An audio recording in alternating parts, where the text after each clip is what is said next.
Hello and welcome to American Amnesia. I'm your host, Cliff Garner. And today I was going to look at something I find rather interesting. It's these white helmet guys have made their way into the news again. And they are not who who we're told to accept them as. Hollywood wants to make them out to be heroes, and our government was doing that. Now, I don't think Trump is really all that worried about them. As a matter of fact, I kind of suspect that he's a bit skeptical about them. But he really hasn't said much on them. I'll put some links in, especially where I'm quoting from. And I got the... Actually, I have their site, whitehelmets.org here, dialed up, and I'm going to read a few things to you. They have they're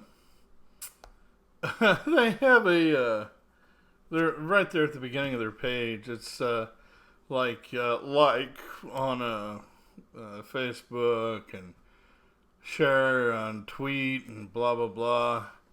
Donate now. They got a nice big button there. Support the white helmets, right? And they have a petition to the UN Security Council on barrel bombs, and of course shows a picture of them acting heroically, right, carrying a stretcher and all this and that. Says the most dangerous place in the world. When the bombs rain down, the Syrian civilian defense rushes in a place where public service no longer functions. These unarmed volunteers risk their lives to help anyone in need, regardless of their religion or politics. Okay. Yeah, we've seen them rooting on executions of Christians and what have you. Known as the White Helmets, these volunteer rescue workers operate in the most dangerous place on earth. As the conflict in Syria worsens, ordinary people are paying the highest price. More than 50 bombs and mortars a day land on some neighborhoods in Syria. Many are rusty barrels filled with nails and explosive rolled out from the back of government helicopters. Bakeries and markets are the most commonly hit targets. When this happens, the White Helmets rush in to search for life in the rubble, fully aware that more bombs may fall on the same place. These volunteers have saved 90,922 lives, and this number is growing daily. Quote here, Syrians are killed every day with various kinds of weapons, but the deadliest ones are the barrel bombs because of their indiscriminate nature. According to Raed al-Saleh, head of the White Helmets. Okay, so there's their boss, or whatever you want to call it, Raed al-Saleh. And, of course, nothing's complete without the documentary movie for Netflix, The White Helmets. To save a life is to save all humanity. Nice platitude. The White Helmets movie. For 6 years, the headlines on Syria have been dominated by extremists and dictators. But now the spotlight is finally in its rightful place on the incredible heroes of Syria. A new Netflix documentary, The White Helmets, from Oscar-nominated team behind Virunga, is available for streaming on Netflix. In living rooms across the world, millions of people can now walk the bombed-out streets of Aleppo with these inspiring rescue workers. We don't always know what will make history. This could be the thing that multiplies the movement of support for the White Helmets and forces world leaders to act to stop the bombs raining down on Syrian families. 175 White Helmets have been killed, saving lives. For them, and for every Syrian civilian, let's watch this film, share it with our friends, and demand support for the White Helmets and their message of peace. I can hardly read this. Just seeing what I've seen about these guys. This is just... It's disgusting. It is really disgusting. I could be facetious all day. I really can too. But I'm disgusted. I can't even stand this. Just seeing what I have seen of these people. I really hesitate to say anything else because I might just get really foul.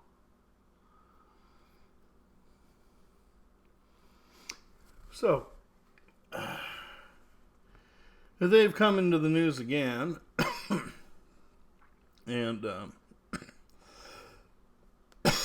they've been exposed before. It's not like this is anything new. This is what I'm looking for. And I thank the hard bastard for pointing this out in his news program. It's just one of these things. Here it comes again. You know, it's like there's no end to this nonsense. This barrage of propaganda that we get fed, and you know it. There's not a whole lot we can do about certain aspects of this. I mean, Obama put us in where he put us in. He had us backing Erdogan, backing the Arab Spring. And Erdogan started the war in Syria. How he started? Well, before all that started up, there was a big issue of the minefields between Turkey and Syria along their border. Erdogan brought in an Israeli company, actually, to remove the mines, and after that, he started funneling those guys across, and they were ISIS and al-Nusra mostly, and you know there were some other various nut job groups that are Sunni oriented, but those were the two main ones. Al-Nusra is actually al-Qaeda proper. And ISIS was al-Zarqawi's group in Iraq that was anointed as al-Qaeda in Iraq by the original parent organization just so that they would have a presence there. So that's them. And these fellows here seem to be particularly tied to both of the groups, and I'm seeing more on the whole with al-Nusra once again. Al-Nusra probably has more of a I'm going to say international reach than ISIS. ISIS has been a little ballsier in claiming themselves to be the caliphate first, but that's about their claim to fame, is that they were the first one to jump that far. I think that what you'll find is that Erdogan is probably going to have more of the staying power and more of the really all-around ability to wait out and even fight out, if it comes to it, with any of the groups that might try to beat him to actually establishing a caliphate. Erdogan has a vision of it being a neo-Ottoman caliphate, and I think that he's got the basically the inside track. Just because ISIS was the first one to declare it through their leader al-Baghdadi, that doesn't mean that they're going to win the contest. Now, there's a second thing that if I have time I'll get to, but first I want to go into these white helmets, because they have done a very good PR job. At least with a certain segment of the population, namely those that follow the Hollywood lies and idiocy, and their connected Democratic Party groupings, I suppose. But this all goes to the various biases that are still remaining. The hysterical part of the country really believes this, and this would include the MSN, the mainstream media. The fact is that because I really have the feeling that going in, President Trump was given a lot of the bias from the neocon wing of that single party entity. We really should call it the Power Party, which is the establishment wings of both the Democrats and the Republicans, which really constitutes a single party. They agree more than they disagree, and it's on the other parts that they have any real difference at all, and that's really where the true believers, one way or another, are found, and to some extent they're part of the problem too. But the biggest problem really is where they meet together. I've been seeing this more and more, and what had happened with the Obama so-called hope and change, with this supposed socialist movement that really was it was more establishment than any of them. So at any rate, this article that the hard bastard had gone into, this is the latest time that they've gotten busted, and that the truth about these assholes. Yes, that's what I think of them. These assholes got caught again, being who they really are, and their guard is dropped once again. They probably have a great deal of contempt of the Western people, because it seems like people go along with that ring in their nose. But here we go. This is an article. It says, yet another video shows U.S.-funded white helmets assisting public executions in rebel-held Syria. Now, if these guys are neutral, why are they helping out on these executions? What's the deal here? They are showing their actual alignment. That's what they're doing. This is by Ben Norton and Max Blumenthal. They're on Alternet.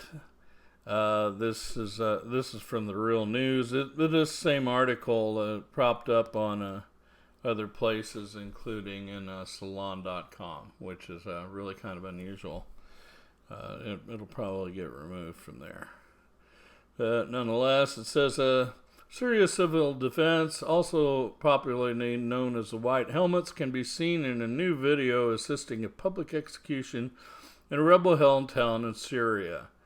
It is at least the second such execution video featuring members of the Nobel Prize nominated group. So they've been nominated for a Nobel Prize now. Isn't that amazing? Of course, you figure Obama got his Nobel Prize for doing absolutely nothing. And these guys are going to come along and be just as non-peaceful. And maybe win one too. Isn't that just lovely?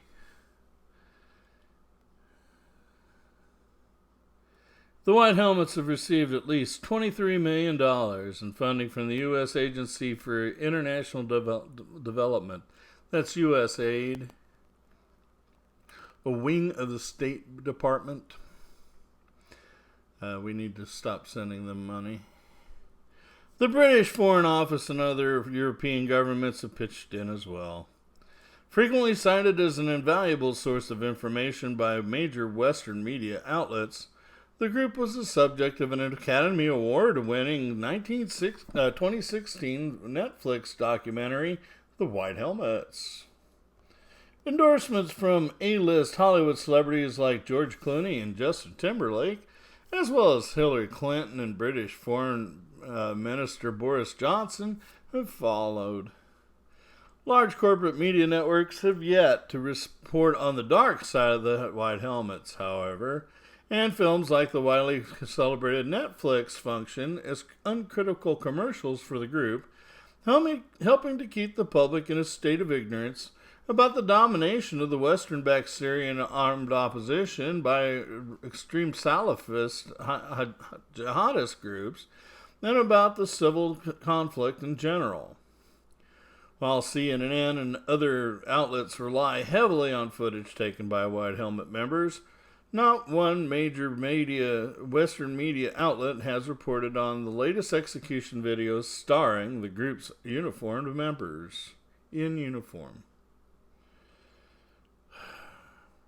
The video, which Syrian opposition activists uploaded to Facebook, shows three men from the White Helmets rushing into the center of the crowd a mere seconds after an alleged criminal was shot in the head and removing the body on a stretcher. A member of the White Helmets can be seen celebrating along with the crowd of onlookers. Warning, this video features violence that may disturb viewers, and there's a picture up here. Let's see if there's a video for it. There is a video, and I'll provide a link if I have to. Yeah, it looks like I have to provide a separate link because it's not loading up on this page. Okay.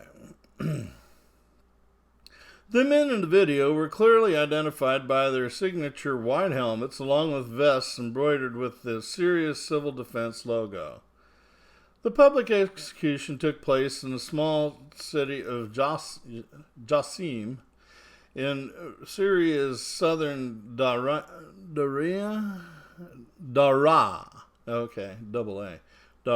province, which is often described as a hub for moderate rebels.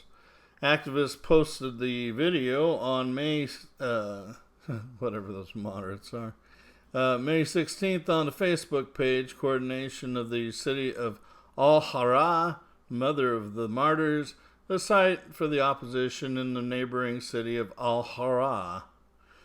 2 days later, Syria Civil Defense released a carefully crafted statement admitting its members were involved in the execution.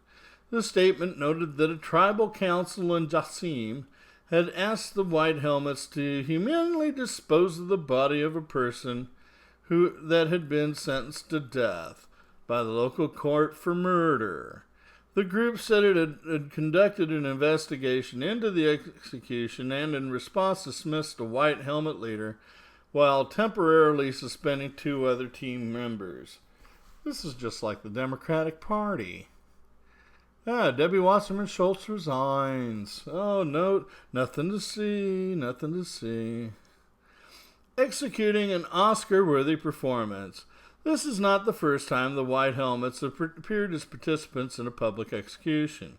A jarring execution filmed in 2015 in the rebel-held town of Haratan shows 2 members of Syria Civil Defense walking just off camera, while a member of Syria's al-Qaeda affiliate Jabhat al-Nusra, al-Nusra there, yeah. I think Jabhat is party or something. I could be wrong. Reads out a death sentence before shooting a man dressed in street clothes in the head. Seconds later, the White Helmets team tosses the man's body onto a stretcher and scrambles away. And they have another video of that. Looks like both of them have been removed from this one. The 2015 video prompted a carefully worded statement by the organization condemning the killing and claiming its members were simply fulfilling their task by performing the emergency burial of the dead. Yeah, sure, we're going to execute this guy. Come on out and haul him away. We don't want to touch him. A British public relations outfit called the Syria Campaign was hired by an influential British Syrian billionaire, Ayman Asfari, to market the White Helmets to Western public. As Max Blumenthal has reported for Alternet, the Syria Campaign was itself a creation of a slick New York City and London-based public relations firm called Purpose. Among the PR group's greatest achievements was fundraising for the widely celebrated Netflix documentary. This year, the makers of the film were awarded with an Oscar for Best Documentary Short. As he received the honor before millions of viewers around the world, director Orlando Einsiedel read a prepared statement from Riyad al-Saleh, the director of the White Helmets. It's Riyad. Anyway, our organization is guided by a verse in the Qu'ran: to save one life is to save all humanity. Actually, that is copied directly from the saying in the Jewish religion, and that it has another application if you were to actually read the verse itself. It doesn't necessarily go into that nice of an area. It actually goes in another direction. But execution videos call into question the White Helmets' claims to act as an impartial, life-saving rescue organization and raise serious questions about the motives of its funders and promoters within public relation firms and mainstream newsrooms. I'm going to look that up real quick because I know that it's not as innocuous as it sounds. To save one life. There we go. But that's the thing, you know. This gets passed around like a platitude, and it's not what people want to make it out to be. Here we go. Qu'ran.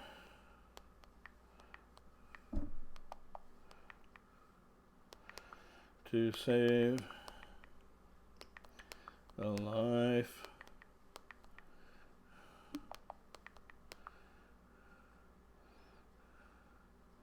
Okay, I think it'll pop it up.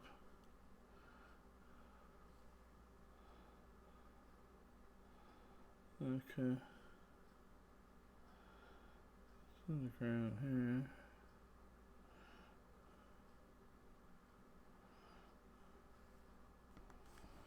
Surah al-Madinah. al-Ma'idah.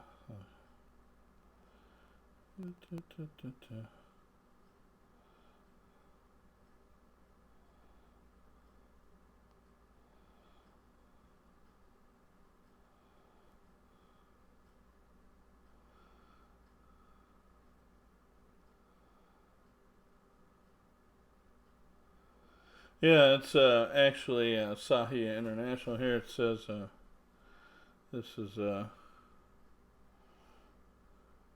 Surah 532. Because of that, we decreed upon the children of Israel that whoever kills a soul... See, this was never given to the Muslims.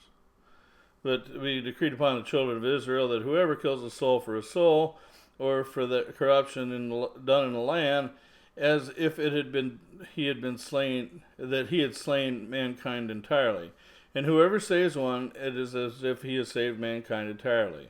Then our messengers had certainly come to them with clear proofs, and indeed many of them, even after that, throughout the land, were transgressors who actually were deserving of being killed.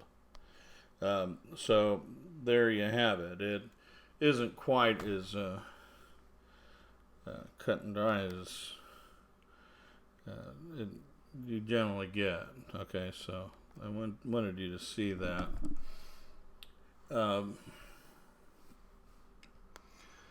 So, anyway, to come back to the article here.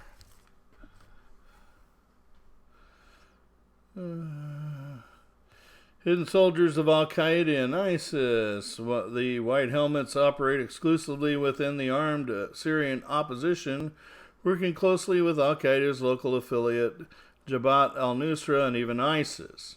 The British journalist and ISIS hostage John Cantilli,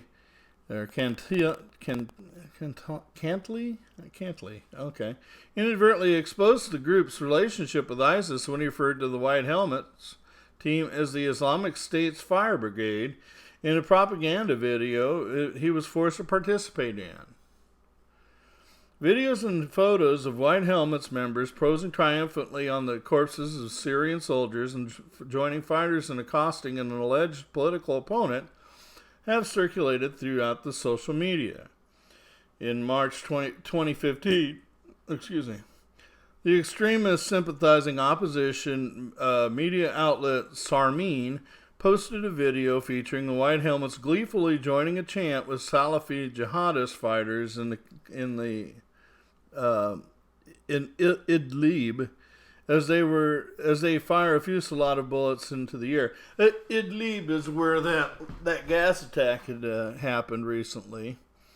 A member of the Syria Civil Defense grabs a flag from one of the militants and begins waving it. A black flag with the Shahada in white letters, a common Salafi jihadist symbol, emblazoned with the name of Jaish al-Sunnah, an extremist Islamist militia that is allied with Syria's al-Qaeda affiliate, al-Nusra, and that has reportedly recruited child soldiers with the help of the al-Qaeda-linked fundamental Saudi warlord Abdullah al-Muhaisini. Muhaisini. Okay. Another upload to YouTube posted just the same day by the rebel media outlet shows White Helmets joining the extremist militants in songs and chants. Al-Muhaisini, the ideological leader of Syria's Salafi jihadist rebels, has repeatedly praised the White Helmets. The Saudi warlord, who has been implicated in numerous war crimes in Syria, including mass executions of captured Syrian soldiers, insisted on an interview that there is no difference between the Mujahideen, Salafi jihadist fighters, and the White Helmets. So basically, the White Helmets are Mujahideen. The Mujahideen, some of them are White Helmets. Oh, no difference, huh? Well, there you have it.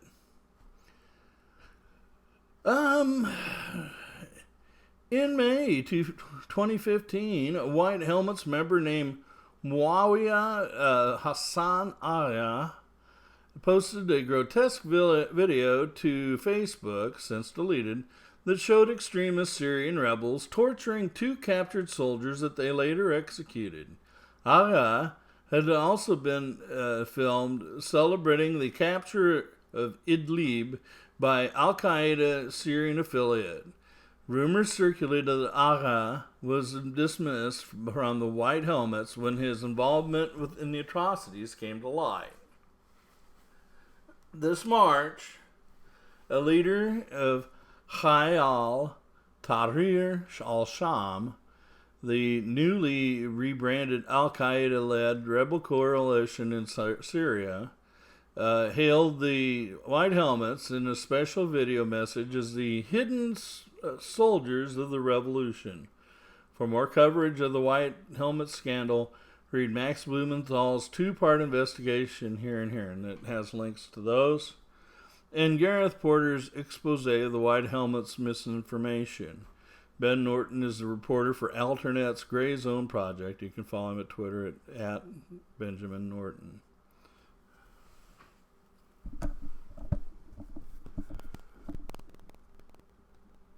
Because politics is perception, what we don't see is not counted. What we don't allow consciously to be perceived as true may be an anomalous,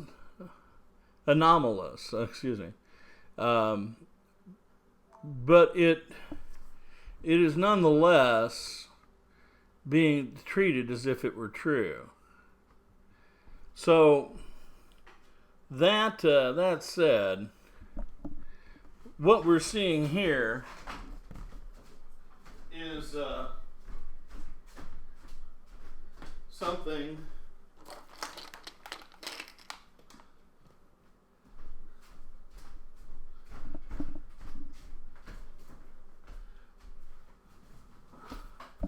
something that they might say you didn't see, and you might agree with that.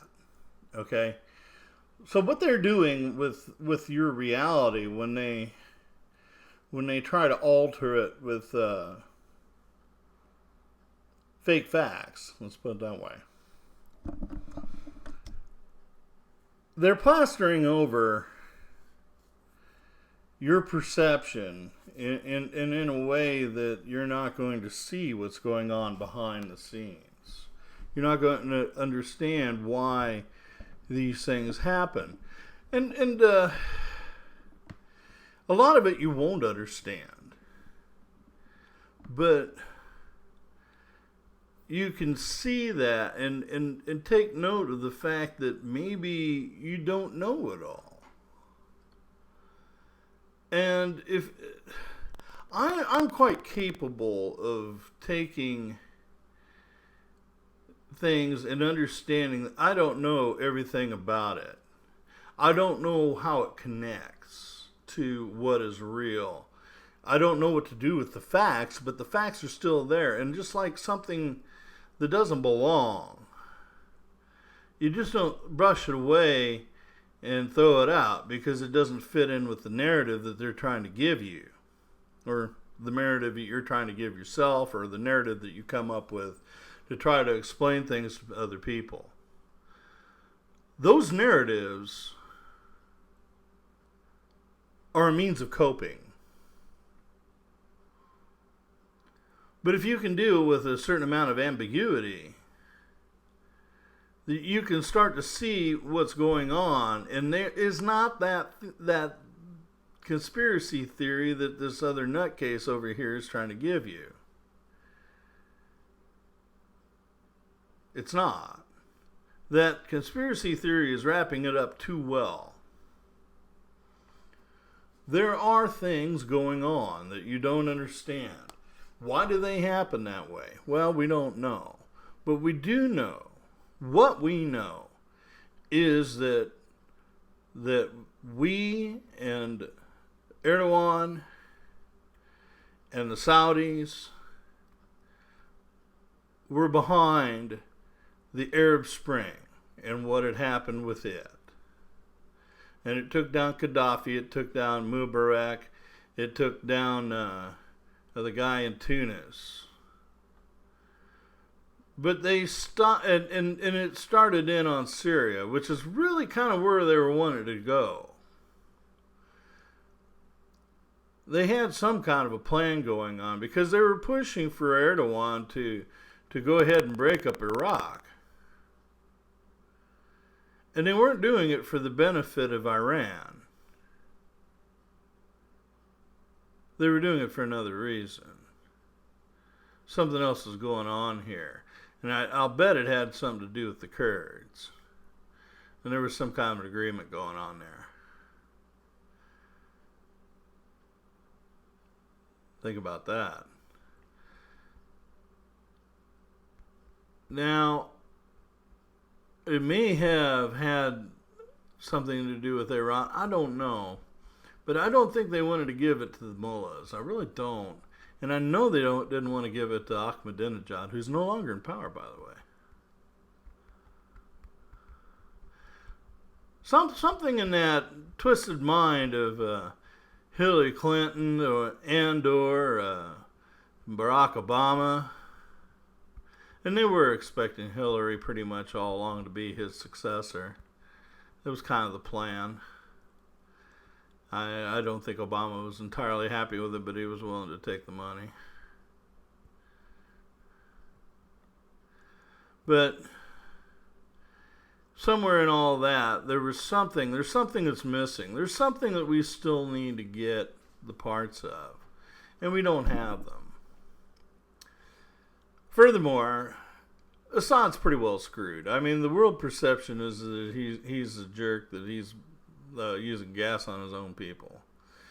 That it happened before, and And al-Nusra probably helped Erdogan pull that off to try to get us embroiled in Iraq. Not Iraq, in Syria. And Obama stayed out of it, and he decided he was going to push around all over Africa for a while. And he ended up finally getting embroiled in it in the last couple years of his time in. That's not to his credit, but he did keep us out of it for a couple more years. And Erdogan was pulling very hard to pull him in. I watched that happen in Turkey. And that was really what was going on there. That was the red line. And Obama was suddenly like, well, there's something going on over in Africa. I know, let's get involved in Uganda. I know, Coney 2012. Yeah. That didn't work first time. Let's go ahead and go there now that nobody's looking. That was one of many things. So, at any rate, Assad's got his own deal to work with. President Trump is obviously going to go ahead and hold on to that narrative, or at least for the time being. And it kind of takes care of the whole Russia deal. More Russia, yeah. It wasn't there in the first place. And now, he's thrown it down to where it's going to be a little harder to fix, but it could still be fixed. Things with Russia can be fixed. When I was a kid, I used to envision the possibility of Russia and the U.S. coming together more as the Russia would liberalize and we would become increasingly socialist, and we would kind of meet somewhere in the area of social democracy and become really the world power. That could still happen. But Russia needs to liberalize. That's for sure. We can't be dealing with them the way they are. And Europe isn't liberalized. Look at the mess they have. Good grief. At any rate, we have this situation in Syria that we're not going to address honestly, because we have to maintain the pretense that Assad, yes, he's capable of doing just about anything, but we have to maintain the pretense that he did gas his people twice. And that's going to be kind of a bone of contention with Russia, although it's not an insurmountable one. And if we could maintain peace in our time, that would be a fantastic thing. Why?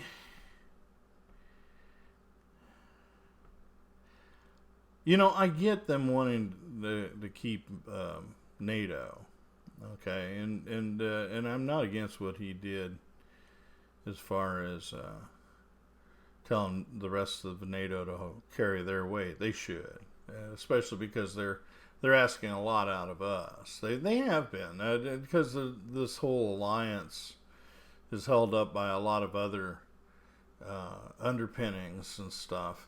And that these things these little ties that bind us are mostly borne by America. And they have been all along. We used to some of us had a thing, the regular risk club, right? And we would meet about once a week and play, and we'd talk about world politics, in a more advanced kind of way, getting away from this Democrat-Republican nonsense, the dichotomy of stupidity, And when you really got down to it, politics is a lot of real estate. And where you are and what you're doing and how you're using it is really a lot of where politics is. I mean, when it comes down to international politics, location, right? And that determines who your friends and enemies are.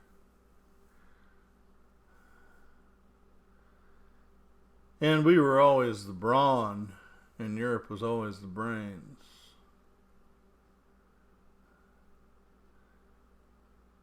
And maybe it's about time we put the shoe on the other foot.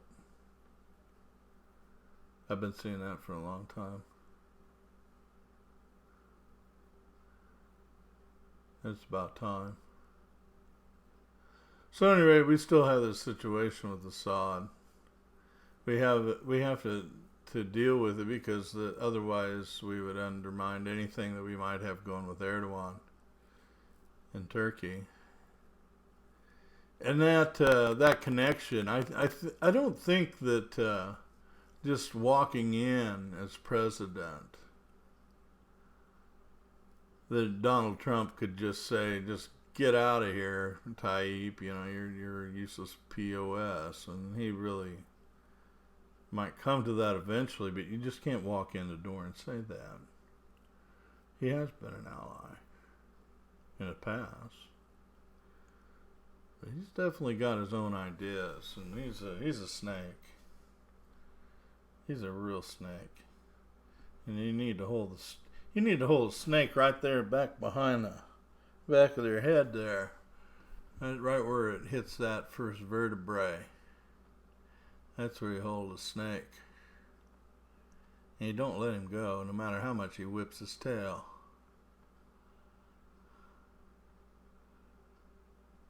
He's going to whip his tail, guaranteed. So with his little dirty tricks and everything, he's a tricky one. Now, there was another thing that I was going to get to here, and this is a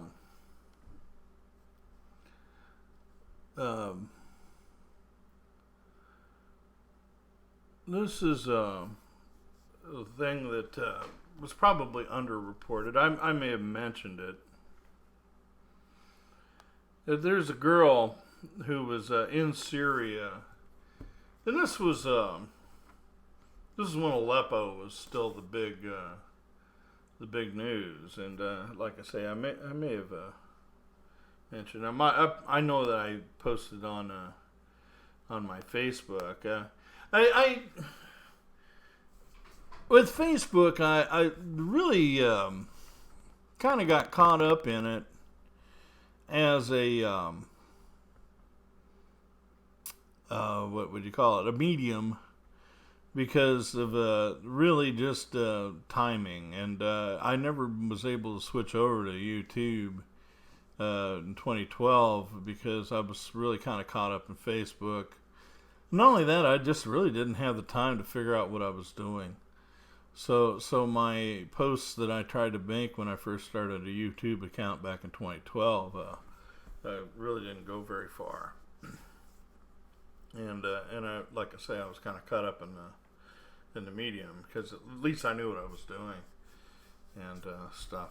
But this girl, her name is Bana Alabed, and she's become less important than she was. But when Aleppo was going down, she was really important, and a lot of it was her mother tweeting about her experience there. How being was she 8 years old or something, that anyway, she was also very controversial because most people smelled a rat here, and for good reason. They're well, for one thing, her English was so good.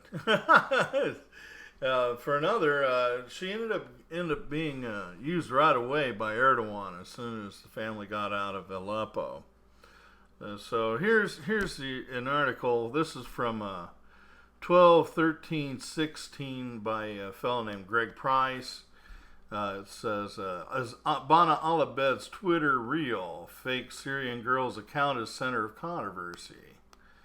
Over the last 3 months, one Twitter account broadcasting live from the war-ravaged city of Aleppo in Syria has sent out a mere 700 tweets, and the messages are now firmly affixed to the Twitterverse with more than 252,000 followers waiting for the latest update.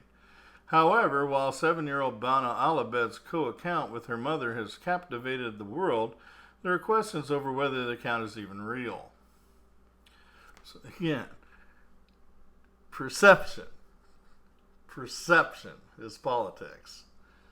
The tweets are at times poignant and heartbreaking and have a seemingly real tone of desperation as Aleppo continues to face bombings and airstrikes from Russia, the U.S., and the Syrian government headed by President Bashar Assad.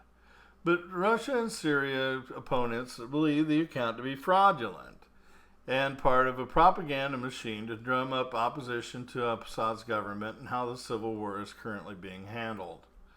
Bana Alabed tweet, right? My name is Bana. I'm 7 years old. I am talking to the world now live from East Aleppo. #Aleppo. Now, this is my last moment, either live or die. Bana. Oh, poor baby. And another tweet. Hello, my friends. How are you? I am fine. I am getting better without medicine. Too much bombing. I miss you, Bana. #Aleppo. The account's description states it's managed by Bana's mother, Fatima, who also pens a majority of the tweets and provides updates on recent bombings, including those that have allegedly fallen right on their doorstep. Bana Alabed, at Alabed Bana. Our new house is hit with a rocket. This is the worst bombing I have ever seen. We are already convinced we will die. Fatima, #Aleppo. That's 10 December 2016. The veracity of each tweet and the account look on some weight after Fatima Alabed spoke to CNN Sunday to combat accusations that she's aligned with the rebels or spreading propaganda. Blasts could be heard in the background while the interview was conducted. Now, that can also be manipulated, and that's the idea. It's in quotation marks. We are sure that the world listened to us. The world listened to the kids. Alabed said, I am still here. I am real. I am still fighting for my children's life. We are not propaganda. We are real people. We are Aleppo's people. The New York Times also spoke with Fatima and reported last week that anti-Assad government activists and doctors who are presently in eastern Aleppo confirmed the identity of the mother and daughter. Twitter's also verified the account. Okay, well, of course, when you get with celebrities, they have to jump into things like this, and of course Lindsay Lohan, really creepy picture with Tayyip Erdogan and his wife, and there's another one of her with Bana. It's really, I'm sorry, I've seen too much propaganda from Turkey, and it just churns my stomach. Turkish President Recep Tayyip Erdogan took a break Friday from dealing with his country's domestic issues to meet with actress Lindsay Lohan and Bana Alabed, the 7-year-old Syrian girl who attracted worldwide attention by tweeting about life in war-torn Aleppo. Alabed, who's been living in Turkey since she was evacuated from Aleppo on December 19th, just a few days after that tweet, right? Tweeted a Periscope video with Lohan writing, Look who I am with. I have a new friend, Lindsay Lohan. Oh, lovely. In the 30-second video, Lohan 30 says, "We want to send all the people of Syria and Aleppo suffering and all the refugees that we are here supporting you, and you can hang on and be strong just like Bana has, and we're sending you lots of love and light and blessings." Alabed then says to Lohan, "I love you," to which the actress responds, "I love you too."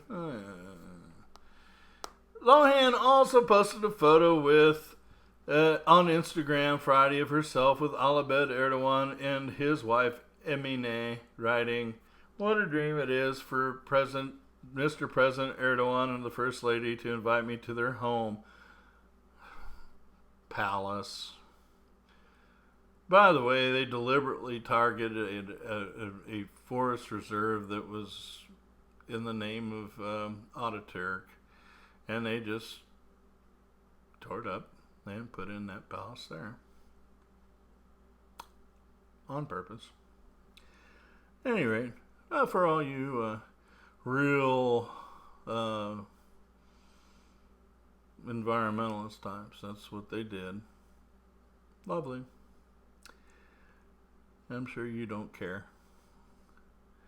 What a dream it is for Mr. President Erdogan and the First Lady to invite me to their home. Their home. Their efforts in helping Syrian refugees is truly inspiring. Oh, please.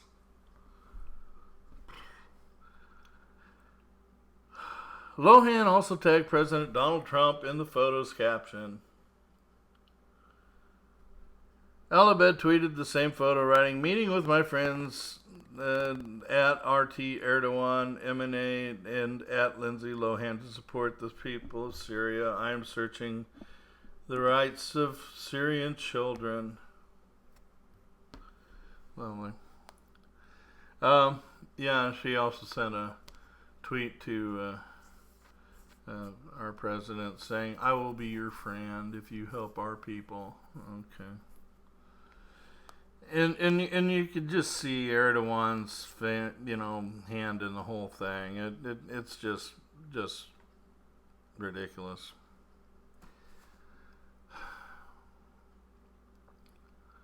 So the upshot of it is that none of this is going to be a big deal. Everybody's going to see the children, right? I mean, that's always way of grabbing us and dragging us into the hell that they want to pull us into. The globalist idiots and assholes. That's their way. Involve the children. And Erdogan's smart enough to play that game. He does. I mean, he did, and he got Lindsay Lohan. Oh, she's even wearing hijab, I mean, thinks she's a Muslim now. She has no clue whatsoever what that means. She really doesn't. She doesn't know what it is. Good grief, she probably doesn't read. Or if she does, I'd be a little shocked, but I'm sure it's nothing heavy like that. There's no way she would understand that. And she surely doesn't understand what Erdogan means by it either.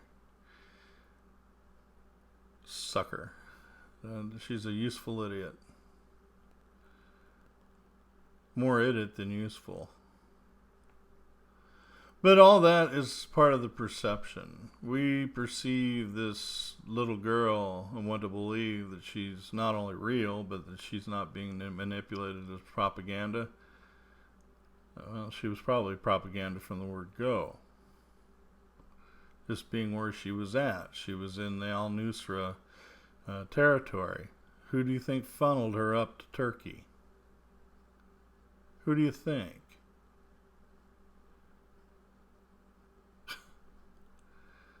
Don't ask questions, right? That's a very simple question, and it blows the whole narrative, all to hell. Blows it all to hell.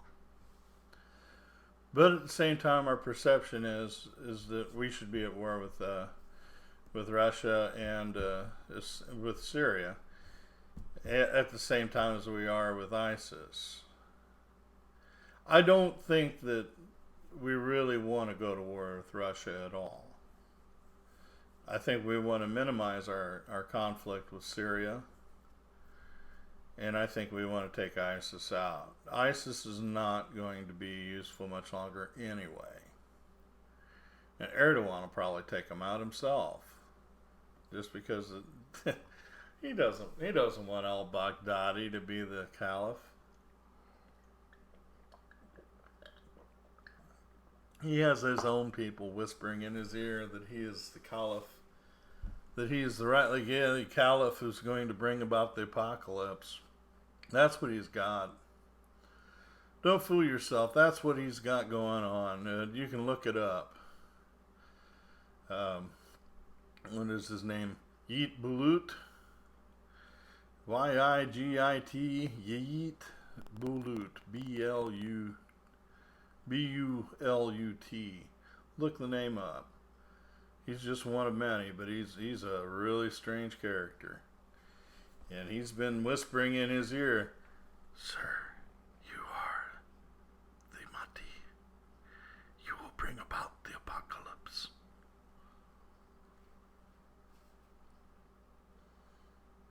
The man is as crazy as Ahmadinejad. Don't fool yourself. Until next time.